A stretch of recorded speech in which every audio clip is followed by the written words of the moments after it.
যমুনা নদীর অববাহিকায় কালের গর্ভে হারিয়ে যাওয়া এক সমৃদ্ধ ইতিহাসের সাক্ষী হয়ে দাঁড়িয়ে আছে মানিকগঞ্জের তেওতা জমিদার বাড়ি। এক সময় যে প্রাসাদের আঙিনায় মুখরিত হতো নূপুরের ধ্বনি, হাতিশালার হাতি আর ঘোড়াশালার ঘোড়া, আজ সেখানে শুধু শূন্যতা আর ভাঙা দেয়ালের দীর্ঘশ্বাস। তবে এই ধ্বংসস্তূপের আড়ালে লুকিয়ে আছে এক দরিদ্র কিশোরের রাজা হওয়ার রূপকথা আর বাংলা সাহিত্যের এক অমর প্রেমের উপাখ্যান।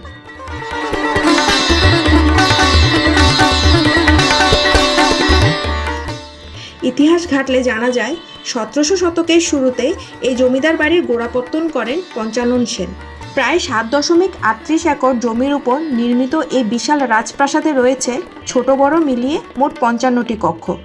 মোগল ও ইউরোপীয় স্থাপত্য শৈলীর এক অপূর্ব মিশ্রণে তৈরি এই বাড়িটি পরবর্তীতে দুই ভাগে বিভক্ত হয়। উত্তর অংশ নিয়ে গড়ে ওঠে হেমশঙ্কর এস্টেট এবং দক্ষিণ অংশ নিয়ে জয়শঙ্কর এস্টেট।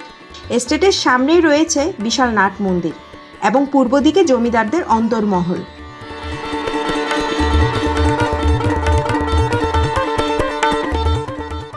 এই তেওতা জমিদার বাড়িকে ঘিরে স্থানীয় লোকমুখে প্রচলিত রয়েছে এক চমৎকার গল্প। বলা হয় জমিদার বংশের প্রতিষ্ঠাতা পঞ্চানন সেন একসময় অত্যন্ত দরিদ্র এক কিশোর ছিলেন, যার ডাকনাম ছিল পাঁচু সেন। ভাগ্য অন্বেষণে তিনি দিনাজপুর অঞ্চলে গিয়ে তামাকের ব্যবসা শুরু করেন এবং এক অলৌকিক উপায়ে বিপুল ধন সম্পত্তির মালিক হয়ে এখানে জমিদারি প্রতিষ্ঠা করেন। তবে এই বাংলার সবচেয়ে বড় আকর্ষণ জড়িয়ে আছে বাংলা সাহিত্যের বিদ্রোহী কবি কাজী নজরুল ইসলামের সাথে। এই জমিদার বাড়ির পাশেই ছিল কবির সহধর্মিণী প্রমীলা দেবীর পৈতৃক ভিটা। জমিদারের আত্মীয় বীরেন সেনের সাথে কবির বন্ধুত্বের সূত্রে নজরুল প্রায় আসতেন এই তেওতায়। লোকমুখে বলা হয় এই জমিদার বাড়ির ছায়াতলেই বসে প্রমীলা দেবীর রূপে মুগ্ধ হয়ে কবি লিখেছিলেন তার কালজয়ী গান, তুমি সুন্দর তাই চেয়ে থাকি প্রিয়, সে কি মোর অপরাধ।